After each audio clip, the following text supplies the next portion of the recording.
Ake sikubhekele izindaba ezibe nohlonze ezinto iqembu le-IFP. Umongameli weqembu i-IFP uphinde abe ngungqongqoshe womnyango wakwa-COGTA kuzwelonke umhlonishwa Velenkosini Hlabisa ube nenkulumo ngxoxo nabakwa-SABC ngesikhathi kuqhubeka ingqungquthela FW de Klerk Foundation Conference.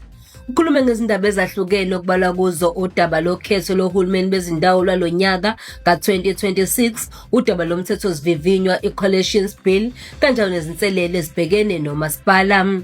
Umasipala lo mthetho sivivinywa engikhuluma ngawo uzokwenza imbiyo imigomo ukuthi uma niyi-coalition kufuneka ningene ningalele kusasa lisenje niyaphuma manje senze lathi nenza i-coalition kulungeleni ngizohlala iminyaka emihlanu kwi-coalition.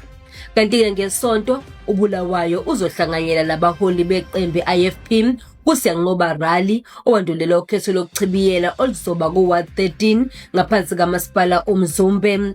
uNgoja uyogqugquzela abantu ukuthi baphume ngobuningi bavotele i-IFP mhla ka-11 kuFebruwari la ifolose khona ngobakhanyile shozi. Usihlalo we-IFP esifundazweni KwaZulu-Natal ophinda abe nguNdunankulu umhlonishwa Thamsanqa Ntuli ngokubambisana nephini likahlalo kazwelonke we-IFP umhlonishwa Thembeni kaMadlopha Mthethwa babe nesithangame sabezindaba bebika ngezakamuva odabeni lwesifo samatele.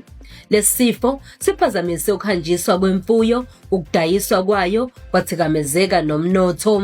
Usihlalo wophiko lwentsha ye-IFP noyilungu lephalamende umhlonishwa Sanele Zondo uhambele umcimbi wokukomelisa intsha yakhe lomasipala waseNkandla nesiyoqhuba izifundo esigungwini zemfundo ephakeme.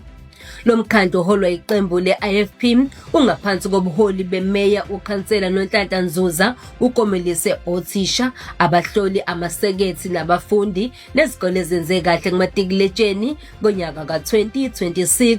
Umasipala waseMlalazi nawo oholwa iqembu le-IFP ngaphansi kameya umhlonishwa Queen Xulu usebenza ngokubambisana nemboni yakwa-Tronox baphume umkhankaso okuhambela iziza zalabo abazohlomula ohlelweni lokwakhelwa izindlu. Lolu hlelo luzoletha ushintsho olukhulu ezimpilweni zezakhamuzi zaseMlalazi. Sisekubo masipala bethu imeya yomkhandlu wesifunda saseZululand umhlonishwa Michael Mkhonyovu Khumalo wethule kabusha umjaho obizwa nge-Ultra Marathon. Lo mjaho osukhuza ibuya ngemuva kokuba waphazanyiswa i-COVID-19 uzosingathwa ngomhla ka-19 ku-April. Sengiphetha ngabe usukulungele ukuvota okhethweni ozayo lukahulumeni wasekhaya.